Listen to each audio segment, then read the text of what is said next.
बाळा, आमचीच आठवण काढत होतास ना, त्यामुळेच तर आम्ही प्रकट झालो.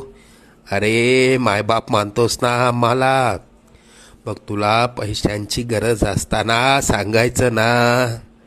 कोणापुढेही हात पसरू नकोस. लोक 2-4 हजारांची मदत करतीलही, पण तुझ्या मागे सर्वांना तुझी मजबुरी हसत सांगतील. आता तुला कोणापुढे हात पसरण्याची वेळच येणार नाही. तू आजपर्यंत भरपूर दुःख सहन केलंस. लवकरच तुझ्या रडक्या भाग्यात सुखाचे दिवस येतील. तुझ्या मनात असलेली इच्छा पूर्ण होऊन अक्कलकोटला पेढे घेऊन येणं होईल. येशील ना आम्हाला भेटायला अक्कलकोटला? सगळं मनासारखं होईल. निश्चिंत राहा.